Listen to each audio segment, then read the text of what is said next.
Filipenses, capítulo 1, versículos 12 a 26.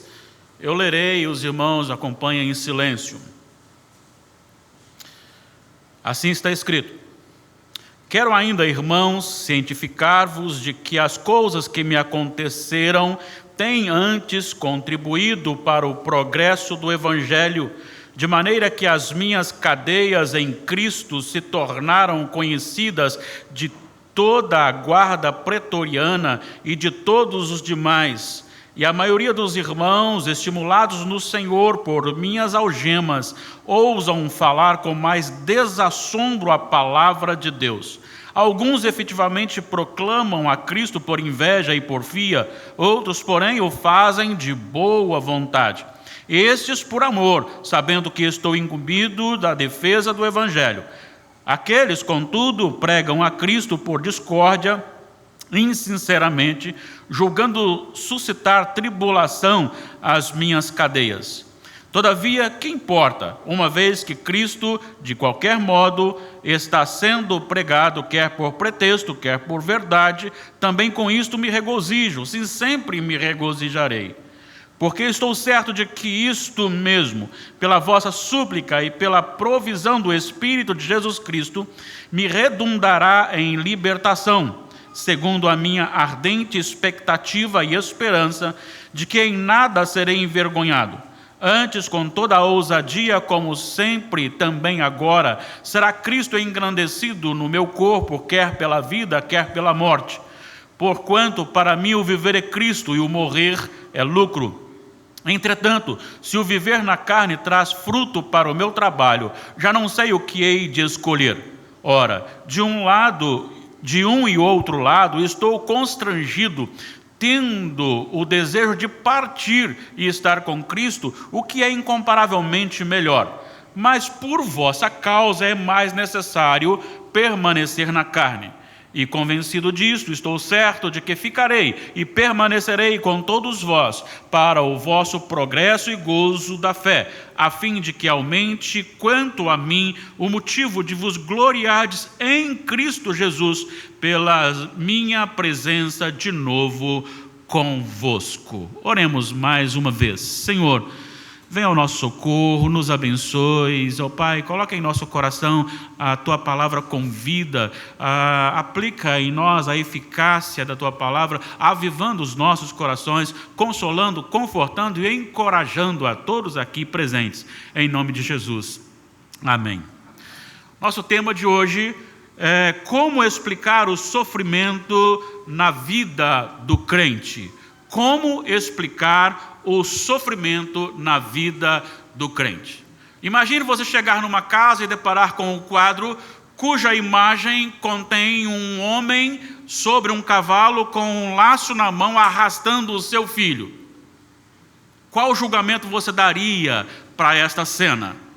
Talvez muitos, e principalmente eu, chegaria e olharia e diria: que homem mau! Que homem duro, um homem capaz de laçar e arrastar uma criança, que homem é este? Mas se parássemos para olhar a história, entenderíamos então que o pai cuidando do gado e a mãe cuidando da casa e o filho brincando, de repente alguém grita e o filho está para cair num despenhadeiro e o pai então solta o seu cavalo a galope e de cima do seu cavalo consegue laçar o filho que está caindo e o tira desta queda. Tendo conhecimento disso, o julgamento muda e o pai passa de vilão a herói. Aquele homem passa de um carrasco a um homem realmente digno de ser honrado. O que nós podemos entender é que a interpretação de uma situação depende do conhecimento que se tem dos fatos. O apóstolo Paulo escreve à igreja de Filipos. Essa igreja é uma igreja digna de ser estudada com detalhes. Ela é organizada a partir da conversão de uma mulher chamada Lídia e que convida os apóstolos para que a sua casa esteja aberta para que ali inicie a igreja de Filipos. Assim como essa igreja começou na garagem de uma casa, a igreja de Filipos também começou na casa de uma irmã convertida. Mas acontece que quando Paulo escreve esta carta, ele está preso. E está preso por causa de Jesus Cristo. Mas o tema central da carta é a alegria. É uma ordem, é uma demonstração, é um chamado à alegria. E a palavra, ou alegria, ou seus correlatos, tudo que relaciona à alegria, aparece na epístola de Paulo aos Filipenses 16 vezes, e a expressão no Senhor, nessa edição que usamos, 9 vezes. Então o que significa? Paulo está chamando a igreja a alegrar-se no Senhor. Não é nas bênçãos do Senhor, não é no que o Senhor pode fazer, mas no Senhor, que é a fonte de vida, que é a fonte de salvação. É um pouco estranho ver um homem que está preso por causa de Jesus, chamando a igreja para se alegrar no Senhor. Ele chega a dizer: eu sou prisioneiro do Senhor Jesus. Ele não diz assim: infelizmente o povo me pegou. Não, ele sabe que se está ali tem um propósito de Deus. Se está ali é porque Deus permitiu. E ninguém vai para lugar nenhum sem que Deus direcione, principalmente os seus filhos. Paulo conseguiu interpretar verdadeiramente, numa intimidade real com Deus, as circunstâncias da vida. Claro que também, com certeza, ele tinha lá suas ansiedades, que eram derrotadas pela intimidade com Deus. Ele tinha lá suas dificuldades relacionais, claro, mas que também eram derrotados com o Senhor. E ele nos ensina então algumas coisas muito importantes que eu quero destacar com vocês aqui sobre essa questão do sofrimento do crente. Aqui nós destacaremos 3, lógico, são apenas alguns motivos do sofrimento de Cristo. E eu quero começar com você com a seguinte afirmação: Paulo viu no sofrimento a oportunidade do progresso do Evangelho. É muito interessante você ver a situação com outros óculos. Paulo via a situação com outros óculos e ele percebe que a sua cadeia tem mais do que simplesmente uma perseguição humana, tem mais do que simplesmente uma perseguição espiritual, tem também um propósito de Deus para que o Evangelho cresça, se desenvolva. Olha só o que ele diz nos versículos 12 e 13. Quero ainda, irmãos, cientificar-vos de que as coisas que me aconteceram têm antes contribuído para o progresso do Evangelho, de maneira que as minhas cadeias em Cristo se tornaram conhecidas de toda a guarda pretoriana e de todos os demais. Paulo entende aqui e ele escreve, ele se dirige à igreja de Filipos para dizer: olha, tem algo muito acima de uma perseguição, tem algo acima do sofrimento. A expressão antes é um advérbio e no caso aqui tem o sentido de pelo contrário, ou seja, ao invés de eu ficar churumingando, ao invés de eu ficar reclamando, murmurando do meu sofrimento, eu preciso entender que antes do meu sofrimento existe algo para ser cumprido, e este algo é o progresso do Evangelho. De que forma Paulo aproveita essa oportunidade? Ele aproveita para falar aos soldados. E eu fico imaginando aqui, o soldado, eram 4 sessões de 6 horas. Cada guarda ficava 6 horas e o guarda ele era acorrentado ao braço de Paulo. Paulo era acorrentado, a cadeira estava em casa e era acorrentado a um outro soldado. E durante 6 horas, um guarda do lado do apóstolo Paulo. Vocês acham que ele estava falando sobre futebol? Vocês acham que ele estava falando sobre política? Vocês sabem que ele estava falando sobre o quê? Jesus, Jesus e Jesus. E o pior, o guarda não podia correr, estava amarrado a ele. E aí saía aquele, entrava outro, ele começava a evangelizar. E saía aquele, entrava outro, ele começava a evangelizar. E assim evangelizando, de tal maneira que ele diz que o que Deus quer para mim e me colocou aqui é para que não é apenas alguns soldados, toda a guarda pretoriana ouvisse o Evangelho e demais também ouvissem o Evangelho. Há um propósito superior de Deus na vida do crente, inclusive no sofrimento. Você precisa crer nisso, você precisa entender isso e olhar a vida com os olhos na lente de Deus. Se você olhar Romanos, há uma saudação: os da casa de César te saúdam. Então, possivelmente, desta prisão, pessoas envolvidas na casa de César se converteram ao Senhor. Progresso do Evangelho, avanço do Evangelho, minhas cadeias em Cristo tornaram-se conhecidas. Jesus foi conhecido através da prisão de Paulo, por toda a guarda pretoriana e pelos demais. Mas há também aqui um outro motivo do sofrimento de Paulo. Ele diz que Paulo, ou seja, a afirmação é Paulo, aponta o seu sofrimento como um incentivo à igreja para a pregação ousada da palavra. Versículos 14 a 18, olha só o que nós encontramos aqui. Todavia, 14. E a maioria dos irmãos, estimulados no Senhor por minhas algemas, presta atenção, ousam falar com mais intrepidez ou desassombro a palavra de Deus.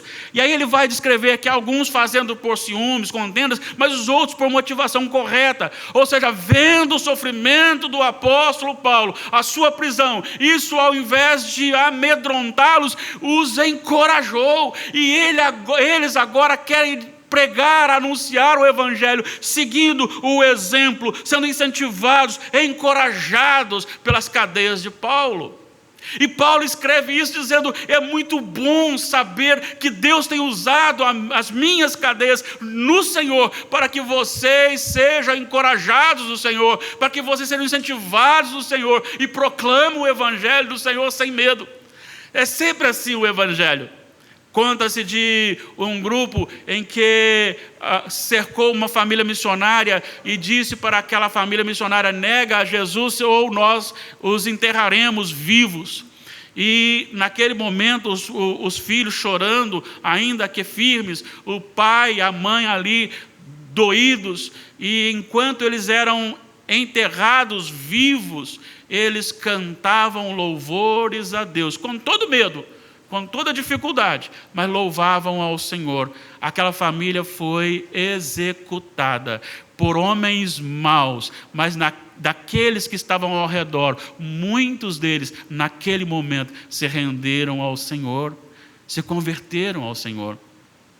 Li recentemente na revista Portas Abertas a história de um soldado que se aproxima de uma casa e encontra lá apenas uma criança e diz, onde mora o senhor fulano de tal? Ela diz, é meu pai, mora aqui. Ele era pastor e a função desse policial era lá prender o pastor. E aquela menina então diz, olha, ele não vai chegar, vai demorar muito não, quer esperar meu pai? E ele diz, vou esperar sim, e começa a conversar. Depois de 20 minutos, ela diz o seguinte, percebo que o senhor deve estar com fome também, porque eu também estou, vou fazer comida para nós. E faz a comida para aquele soldado e chama aquele soldado de bom homem, e aquele momento vai se entrelaçando, e de repente chega o pastor, e quando o pastor chega, a conversa se desenvolve, e ele diz o seguinte, como pode uma menina dessa, sabendo que eu vim cá prender você, me chama de bom homem? Eu não sou bom homem. Quem fez isto? Ela disse que é Jesus. Quem é Jesus? E aquele pastor prega o Evangelho, e aquele moço se rende aos pés de Jesus e diz, eu também quero Jesus. É o poder do Evangelho, é o incentivo do Evangelho. Ninguém poderá derrotar a igreja do Senhor, ninguém pode tirar do Senhor a sua igreja, os seus filhos, porque o sofrimento na vida do crente tem propósitos, e um dos propósitos é incentivar outros a permanecer firmes no Senhor. Mas nós temos ainda uma terceira lição. Primeiro, nós falamos sobre a questão do progresso do Evangelho, da evangelização. Depois, da questão do encorajamento para a igreja, estimulados a pregar o Evangelho. E agora, em terceiro lugar, Paulo apresenta o seu sofrimento como um local da glória, para manifestar a glória de Cristo. Versículos seguintes, 19 a 26, ele vai dizer o seguinte, eu estou preso e acho até que pela oração de vocês e pelo que o Espírito Santo tem colocado no meu coração, creio que eu receberei sim, e serei solto. No entanto, olha só o versículo 20, segundo a minha ardente expectativa e esperança, de que em nada serei envergonhado, antes com toda a ousadia, como sempre também agora será Cristo engrandecido no meu corpo, quer pela vida, quer pela morte. Versículo 21, porque para mim o viver é Cristo e o morrer é lucro. A grande expectativa de Paulo aqui é: não interessa o que aconteça comigo, desde que seja para a glória de Deus. Se eu sair desta cadeia e ficar livre, Deus será glorificado e a glória será dele. Mas se eu morrer, Deus será glorificado e a glória será só dele. Em que sentido? Creio eu, já é uma conjectura. A questão é, se ficar livre, é porque soberanamente Deus o libertou. E se ele morrer, é porque Deus o manteve fiel, apesar da morte. De qualquer maneira ele foi liberto. Ele foi liberto ou da cadeia, ou ele foi liberto da tentação de negar o Senhor Jesus. E ele apresenta aqui algumas coisas muito importantes. Ele vai dizer o seguinte, versículo 22, entretanto, se o viver na carne traz fruto para o meu trabalho, já não sei o que eu hei de escolher. Ora, de um e outro lado estou constrangido, tendo o desejo de partir e estar com Cristo, o que é incomparavelmente melhor. Ah, irmãos, para o cristão, embora ele ainda sinta vontade de viver, a morte para o cristão é a consumação da sua felicidade plena. E é isto que Paulo entende: eu estarei para sempre com o Senhor. Mas ele continua dizendo no versículo seguinte, 24, mas por vossa causa é mais necessário permanecer na carne. E convencido disso, estou certo de que ficarei e permanecerei com todos vós, para o vosso progresso e gozo na fé, a fim de que aumente, quanto a mim, o motivo de vos gloriardes em Cristo Jesus, pela minha presença de novo convosco. Sabe o que Paulo está dizendo aqui? Eu tenho um desejo, e o meu desejo é parar de sofrer. Gente, eu não estou falando aqui de uma gripezinha, eu estou falando aqui de um sofrimentozinho de um pé quebrado. Eu estou falando aqui de prisão, eu estou falando aqui de 49 chibatadas várias vezes, eu não estou falando aqui de uma dorzinha, eu estou falando aqui de uma perseguição constante, de apedrejamento, de prisão, de ameaça de morte. É isso que Paulo estava sofrendo, e ele diz o seguinte: eu prefiro morrer e estar com Cristo, livre de todo sofrimento. No entanto, se a vontade de Deus é que eu permaneça com vocês, a vontade dele é melhor que a minha, eu permanecerei. Não interessa o que aconteça comigo, desde que a vontade de Deus seja cumprida em mim.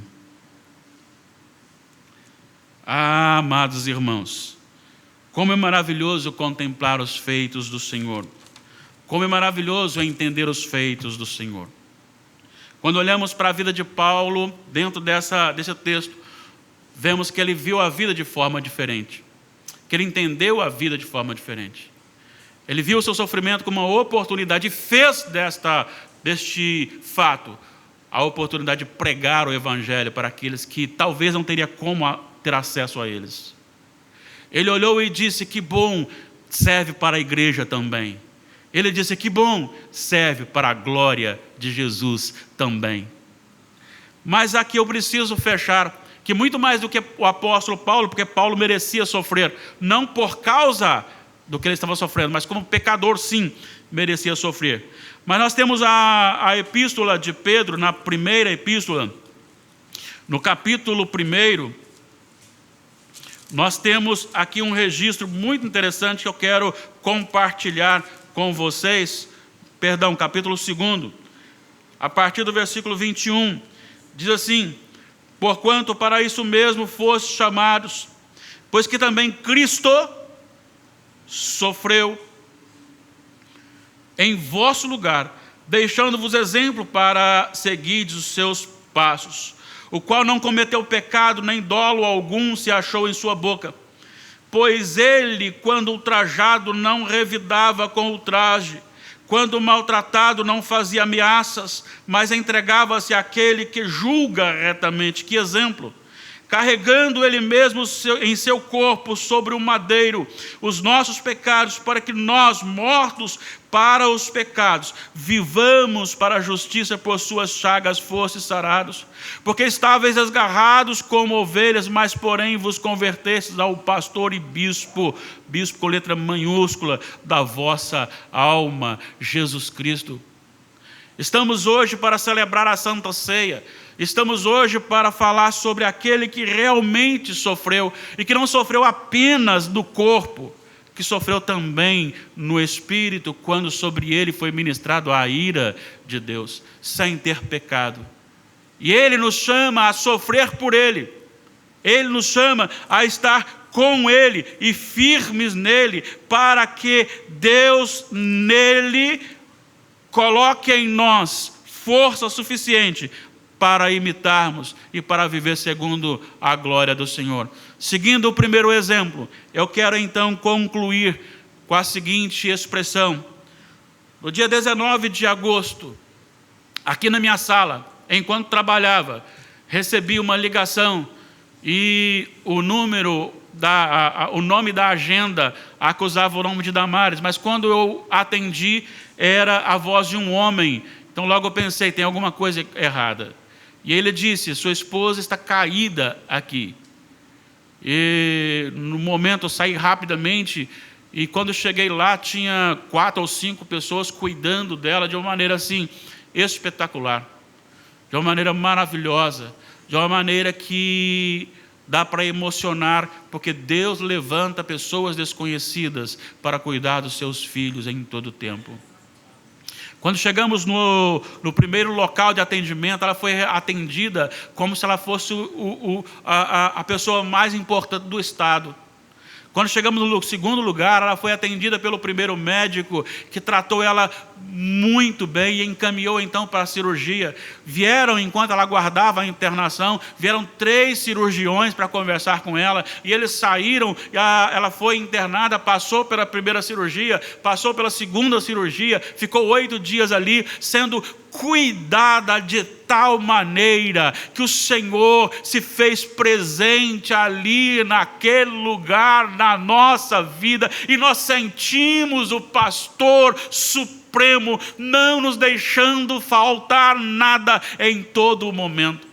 Ele levantou profissionais de todas as espécies daquele hospital, que tratavam com dignidade, com amor e com carinho. E com isso eu também fui abençoado. E de repente, quando as pessoas, era um local com 4 leitos, os outros 3 leitos saíram, as pessoas saíram dos leitos, só ficaram Damares e eu, e nós aproveitamos então, porque a gente não tinha muito o que fazer, a gente começou a cantar, começou a orar, começou a ler a Bíblia no celular, e as pessoas começaram a chegar, e Deus mandava pessoas, e o evangelho foi sendo pregado e foi anunciado, oração por pessoas, e ali pessoas foram ouvindo o evangelho do Senhor, as pessoas foram conhecendo o Senhor Jesus no sofrimento dela. E no último momento, quando a médica foi dar alta para ela, eu disse para ela e disse para os demais funcionários que lá passaram, falei, olha, vocês não estão aqui à toa, vocês estão aqui porque tem uma igreja grande espalhada por este Brasil, intercedendo pela minha esposa. Vocês são instrumentos de Deus aqui. Podemos falar para eles que Deus é soberano e que eles estavam ali porque Deus havia mandado. Podemos continuar falando que o acidente não significa que Deus não amava Damares, pelo contrário, Ele tinha propósito. E contamos tudo o que a igreja fazia, contamos tudo o que aquele grupo fez, e falamos que Jesus está conduzindo, Deus está conduzindo a vida da minha esposa, Deus está conduzindo a vida dela. E aí a médica então começou a chorar, e limpando as lágrimas disse, só Deus pode fazer uma coisa dessa. E ela veio para casa. Daí 15 dias voltamos lá.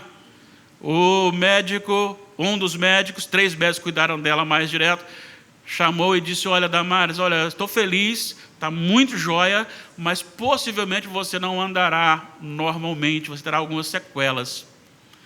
E enquanto Damares fazia o raio-x, eu aproveitei e dei uma fugidinha até na sala de enfermagem, e quando lá cheguei, eles disseram assim, olha ali o pastor da Damares do 9, ficou conhecida, pastor da Damares do 9. E com isso, irmãos, voltamos. E quando voltamos a segunda vez, depois de mais 40 dias, ou seja, 60 dias praticamente, o médico passou para ela 40 fisioterapias. E saímos de lá, Damares com medo, não sabia nem andar. Quando o médico disse, venha até mim, ela não sabia para onde ela ia.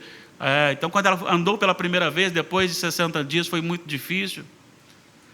E, para a glória do Senhor, na 16ª fisioterapia, a fisioterapeuta disse, pode ir embora, não precisa voltar mais não, porque você não precisa mais de fisioterapia. Você não terá sequela nenhuma, você andará normalmente. E disse para ela, apenas faça pilates para fortalecer o músculo tal, para você estar de alta. E aí nós saímos glorificando ao Senhor. E voltamos então no médico do pronto-socorro que atendeu. E lá estava a que deu alta, a doutora Jennifer. E ela disse para ela o seguinte, eu tenho, quando posso, acompanhado os cultos da igreja de vocês pelo YouTube. E vou dizer para você uma coisa, não tem como você recuperar dessa forma tão rápido assim. Tem a mão de Deus aí, porque vocês temem ao Senhor. E ela também disse que gostaria de vir aqui fazer uma visita.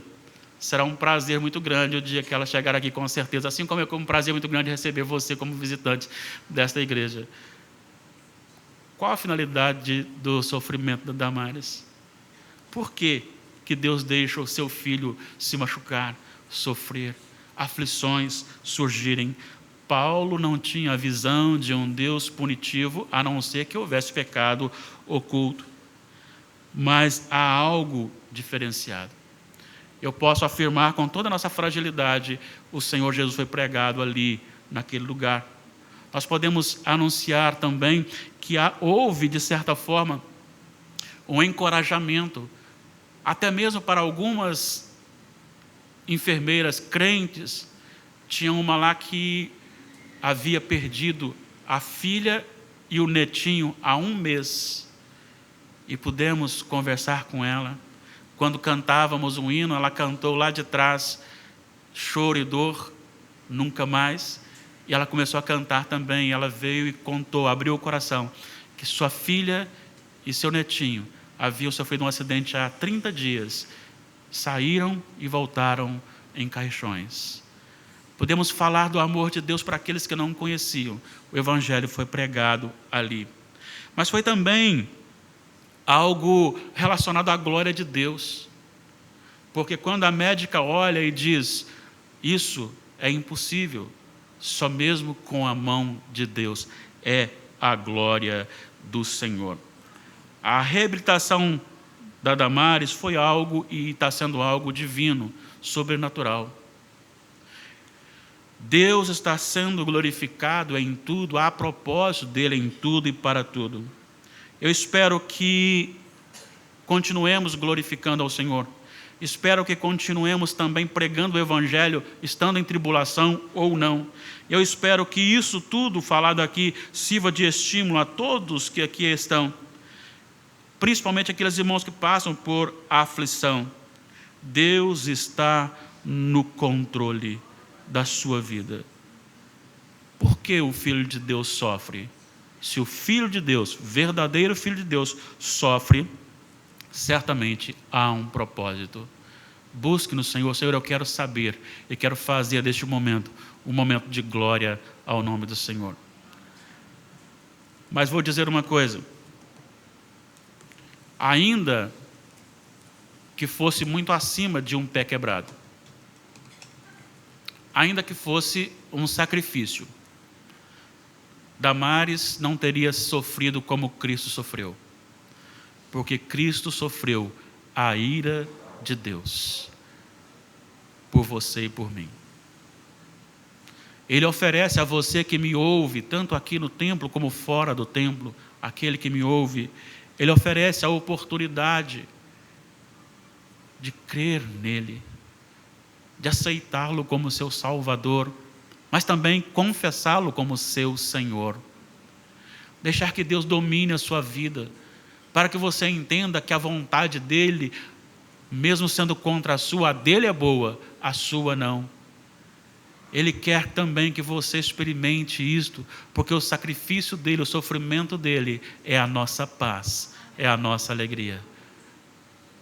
A única explicação do sofrimento dos filhos de Deus é porque Deus tem propósito e nisto Ele é glorificado sempre. Não sei como está o seu coração, não sei como você está passando, não sei qual é a sua aflição, não sei qual é a sua tribulação, não sei qual é o seu sofrimento, a sua dor. Mas eu quero dizer para você neste momento, se você está em Jesus, saiba que há um propósito. Apenas descanse nele, seja fiel ao Senhor, descanse e espere nele. Ele conduzirá a sua vida. Se Ele não lhe der a vitória material, física, aqui agora, a morte não tirará de você a vitória, porque você ressuscitará para a glória do Senhor, se você estiver nele.